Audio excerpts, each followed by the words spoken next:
Hi friends, welcome back to my channel.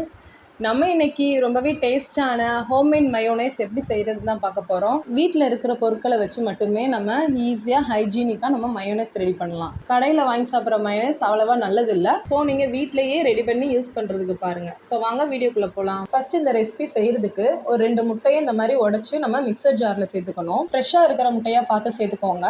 இதில் இருக்கிற மஞ்சக்கரு உடையாமல் இருந்தால் அது ஃப்ரெஷ்ஷான முட்டை. இது கூட 5-6 மிளகு, 3 பல்லு பூண்டு, 1 ஸ்பூன் சர்க்கரை, 1/4 ஸ்பூன் உப்பு, கடைசியாக 2 ஸ்பூன் லெமன் ஜூஸ் இந்த மாதிரி சேர்த்துக்கணும். நீங்கள் வினிகர் இருந்துச்சுன்னா வினிகர் கூட சேர்த்துக்கலாம். இப்போ இதெல்லாம் நல்லா அரைபடுற அளவுக்கு இந்த மாதிரி மிக்சர் ஜாரில் அடித்து எடுத்துக்கணும். இப்போ இது கூட ரீஃபைண்ட் ஆயில் சேர்த்துக்கணும். வாசம் இல்லாத ஆயிலாக பார்த்து சேர்த்துக்கோங்க. நல்லெண்ணெய், தேங்காய் எண்ணெய், கடலெண்ணெய் இந்த மாதிரிலாம் சேர்க்க வேணாம். கோல்ட் வினர் சேர்த்துக்கலாம். மொத்தமாகவே 150 ml சேர்த்துக்கணும். கொஞ்சம் கொஞ்சமாக சேர்த்துக்கோங்க. மொத்தமாக ஒரே நேரத்தில் ஆயில் ஊற்றி அரைக்கக்கூடாது. இந்த மாதிரி கொஞ்சம் கொஞ்சமாக ஊற்றி அரைக்கணும். அப்போ தான் மயோனைஸ் நம்மளுக்கு வந்து கெட்டி பதத்துக்கு வரும். ரொம்ப நேரம் அரைக்கக்கூடாது. பல்ஸ் மோட்லேயே வச்சு அரைச்சிக்கோங்க. ஒரு 30 செகண்ட் அரைச்சிட்டு அப்புறம் ஸ்டாப் பண்ணிட்டு திரும்ப 30 செகண்ட் அரைக்கணும். அந்த மாதிரி கொண்டுட்டு வாங்க.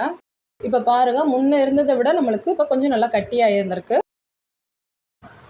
கிட்டத்தட்ட நம்மளுக்கு மயோனைஸ் ஓரளவுக்கு ரெடியாகி வந்திருக்கு. இப்போ 1 டைம் மட்டும் நம்ம ஆயில் ஊற்றி ஃபைனலாக அரைச்சிக்கலாம். இப்போ பாருங்கள், நம்மளுக்கு இந்த அளவுக்கு மயோனைஸ் நல்லா க்ரீமியாக ரெடியாகி வந்திருக்கு. இதுக்கு மேலே நம்ம அரைக்க தேவையில்லை. அதிகபட்சம் நீங்கள் ஃப்ரிட்ஜில் ஸ்டோர் பண்ணி 2 நாள் வரைக்கும் நீங்கள் சாப்பிட்லாம். கடையில் வாங்கி சாப்பிட்ற மயோனைஸை கொஞ்சம் ஸ்கிப் பண்ணிக்க பாருங்கள். இப்போ மயோனைஸ் ரொம்பவே சூப்பராக வந்திருக்கு. ரொம்ப டேஸ்ட்டாக இருந்துச்சு. ஸோ கண்டிப்பாக இந்த ரெசிபி நீங்கள் ட்ரை பண்ணி பாருங்கள். வீடியோ பிடிச்சிருந்தா லைக் பண்ணுங்கள், கமெண்ட் பண்ணுங்கள், ஷேர் பண்ணுங்கள், மறக்காமல் சப்ஸ்கிரைப் பண்ணுங்கள். Okay friends, thank you.